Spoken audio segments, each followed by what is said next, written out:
Good morning, everybody. Welcome back to Rusty Wrench Restorations. Today we've got a little bit of work to do over here on the 430 crawler. So basically I'm going to do a quick little time-lapse video. Need to get this torque tube here reinstalled and the bell housing assembly. We'll get those put back on here. Replace the input seal of the transmission. Got the propeller shaft cleaned up. There is a spring that goes inside this coupling, so just be wary of that. Helps take some of the load, I guess. You can kind of see it springing in and out there. But anyway, need to get those pieces assembled. And then, as mentioned before, the final drive housings here. Painted everything white, got everything stripped out of here. So we got a new throwout bearing shaft, throwout bearing. We'll clean and lubricate all the linkages and components for this clutch housing, steering clutch and brake assembly. I'm not going to get the final drives installed today, simply for the fact that there are rods that go from the brake pedal over here through both sides to engage the brakes. And I'm rebuilding those rods, new pieces. So I'll be working on those this week. So hopefully next weekend we'll get the final drive install videos in. So like I said, they're both done. We watched that video yesterday. Clutches are good to go. So let's see what we can make happen today.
Well, that wasn't too bad.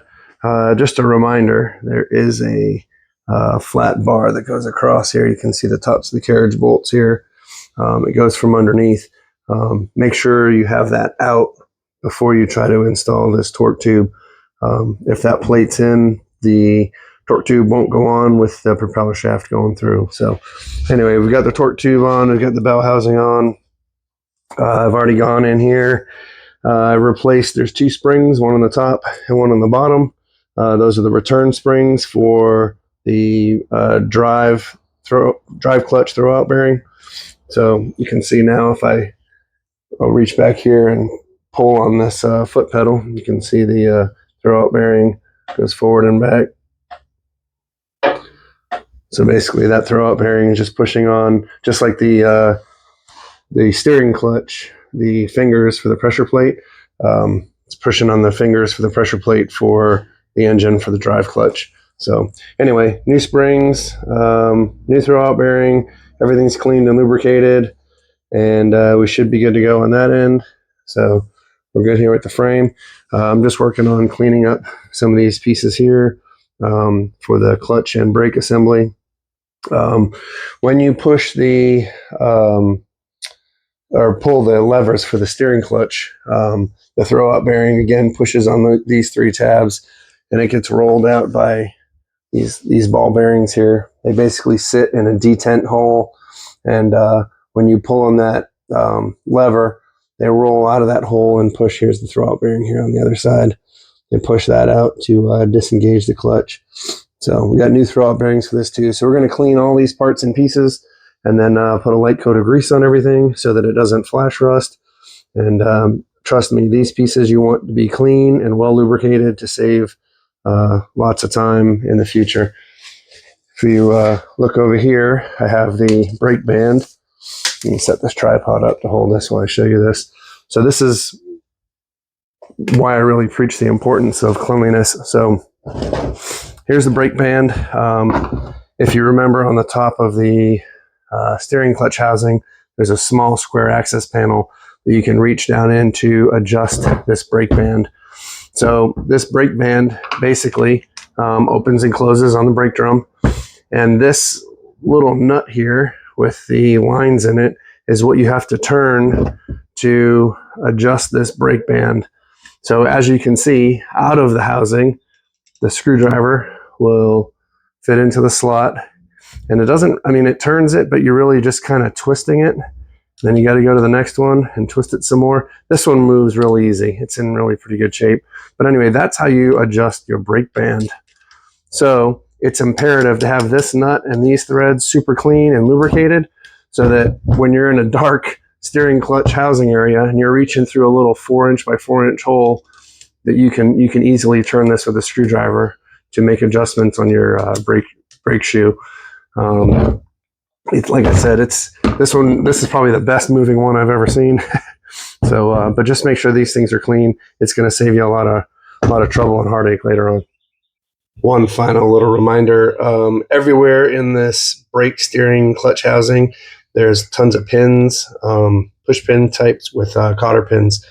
Highly recommend you change all of these cotter pins. Some of these things have been in there for decades, and it might look okay, but inside this pin, the metal could be deteriorated, and the last thing you want to have happen is get this tractor restored and put back together, and you go to apply the brake or the clutch, and eventually one of these cotter pins breaks and the pin works its way out, and now you're back to taking the final drive off again. So it takes a little bit of time now, but it'll save you a lot of grief later on. So change every single cotter pin. Well worth it. So while I have this apart, I want to go over the throwout bearing for the steering clutches so you can see how this works. So this is the whole linkage that goes inside, hooks up to the steering levers to move back and forth. Anyway, this section here, the throwout bearing would sit on here. I haven't put the new one on yet. But this piece will sit inside your final drive housing, basically in this orientation, looking straight down through this little square cover on top of the clutch housing. You'll take that little square cover off and you'll reach, I'm sorry, the square covers for the brake band. Sorry about that. This round hole in the front, there's a plug that unscrews out of there. Excuse me. That's where you'll take that plug out, and you'll take a socket with an extension. It's what size is this? I think it's a 1/2 inch. Yeah, I think it's 1/2 inch. Anyway, you'll take your socket and you'll reach down inside that plug and you'll loosen this bolt.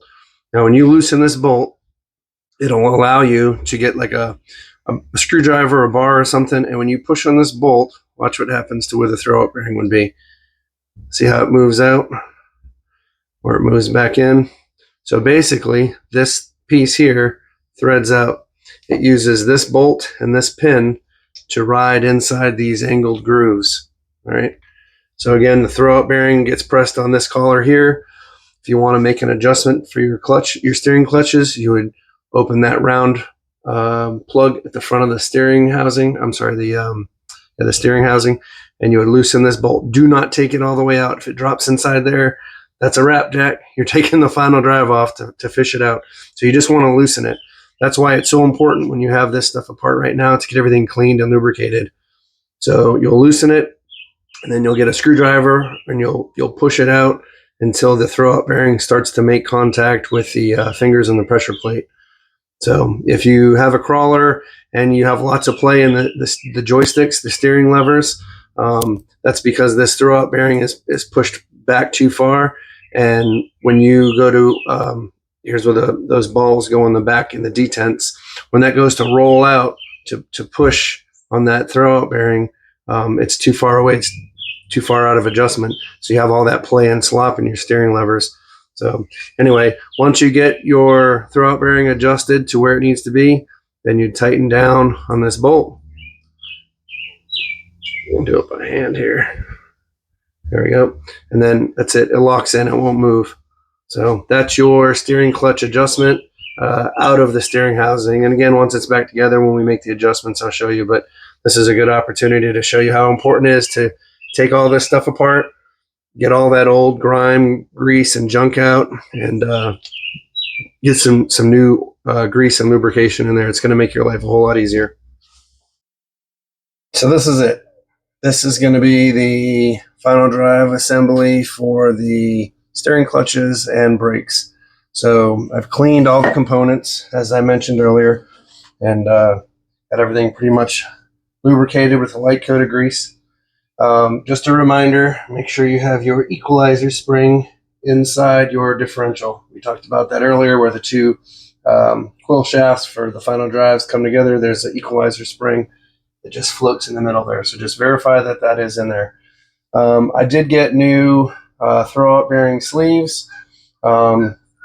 They're about 3.5 inches long, and I measured down about 1 inch, and that inch is about how much we want it to go inside the casting here. If you put it in too far, the ends of this throw-out bearing sleeve are going to rub against the splines for the differential. You'll hear it grinding when you drive. So anyway, I measured down about 1 inch, marked it, so we'll just drive that in right now and get that set up.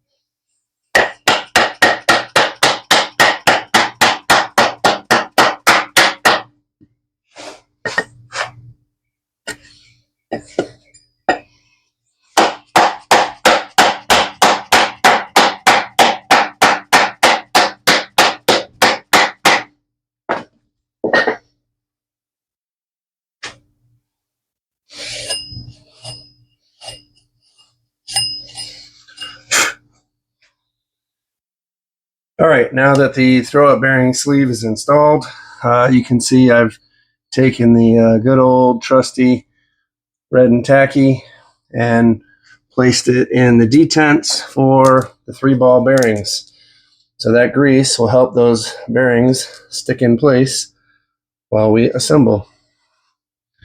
All right, all 3 of those balls are there. Those are still made by Deere. You can get those. I'm just reusing these ones. You'll know if they're bad, they won't be nice and round. They'll be kind of oblong and weird shaped. So next thing we got to do is just put a new throw-out bearing on.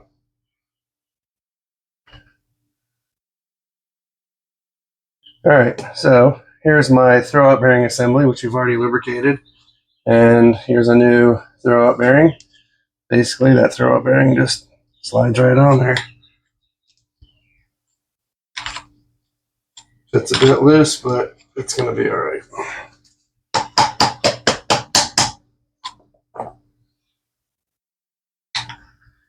Throw-out bearing on the throw-out bearing housing.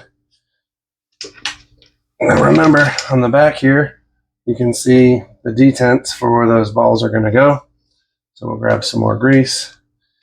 Make sure this whole assembly is good and lubricated, inside and out. Also prevents corrosion. And then we'll fill this cavity behind the throw-out bearing with some more grease as well.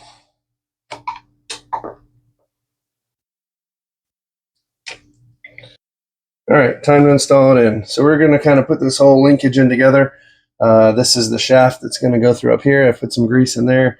That's where my steering lever attaches to. And then obviously the 3 detents for the balls for the throw-out bearing. I am going to put a little more grease on this shaft.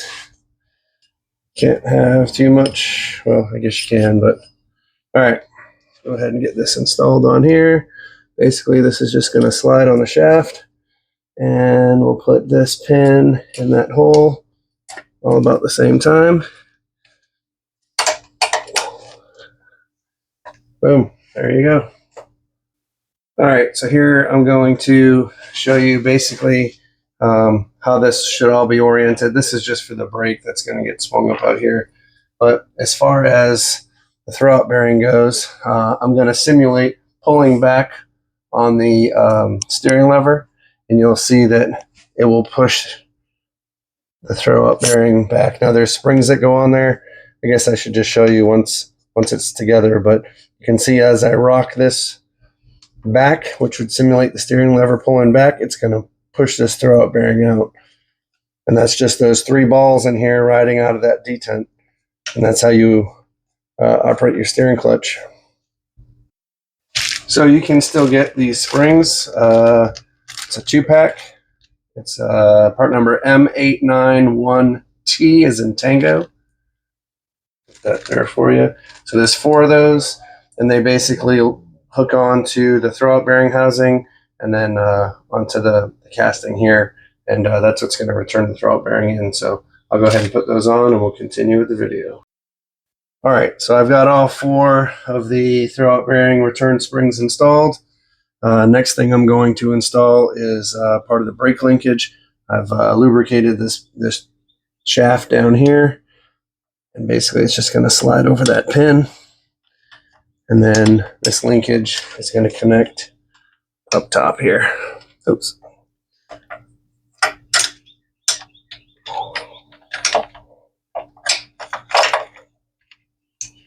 There we go. And we'll slide the pin in. I'm going to put the pin in from the back just so it's easier to get the cotter pin through. There we go. So now this linkage is connected to the brake lever, steering lever. So when we pull back the steering lever and it starts to disengage the clutch, it's also going to apply the brake. The bottom end down here is attached to a rod that goes through this hole and attaches to the brake pedal. Another little tip here. So as I said, we're replacing all these cotter pins, and let me slide this over so you can see it. So as you can see, it's got quite a bit of long extra leg on it. So it's always a good idea to trim those before you fold them back. Because too much on there can end up binding and grabbing in other areas and affecting operation. All right, there we go. Got a good cotter pin back there. The legs chopped off and folded back. This one here, probably do a little trimming on as well.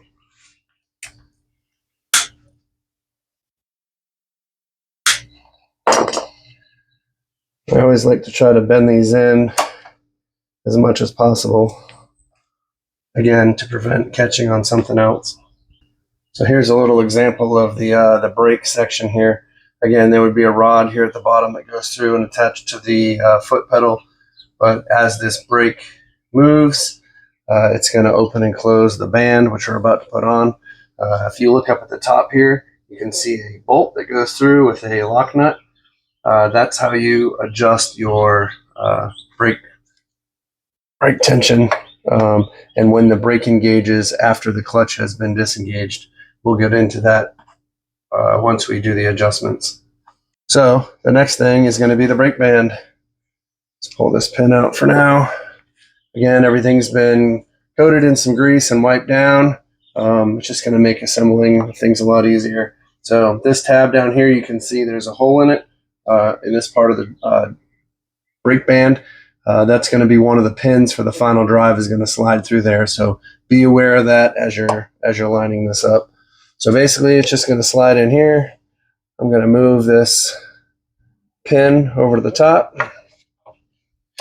and I'll put my pin through to hold the band. There we go.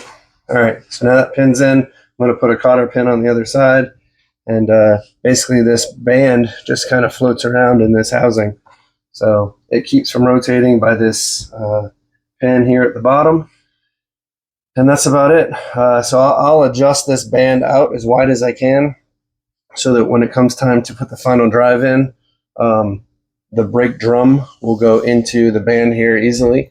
Make sure if you have any grease or anything, you clean that off with some brake cleaner.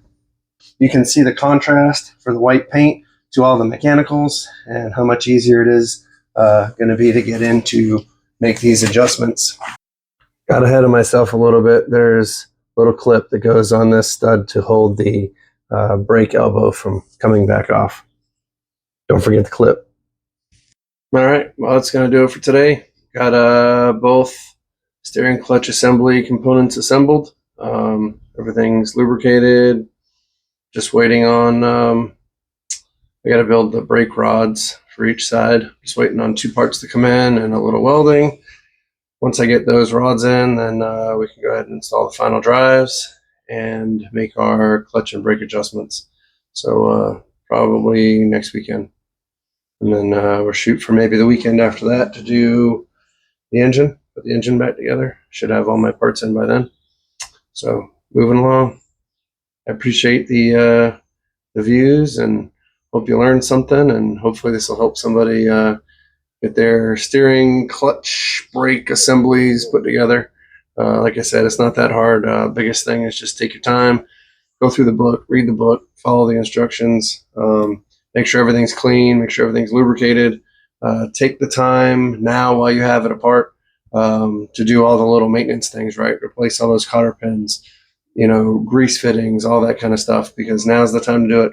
I'm telling you, once you put this thing back together again, you're not going to want to have to take it apart in another month or 2 because you forgot something or you didn't change a cotter pin, something simple. So anyway, on that note, that's about it. Hope everybody has a good week. Peace.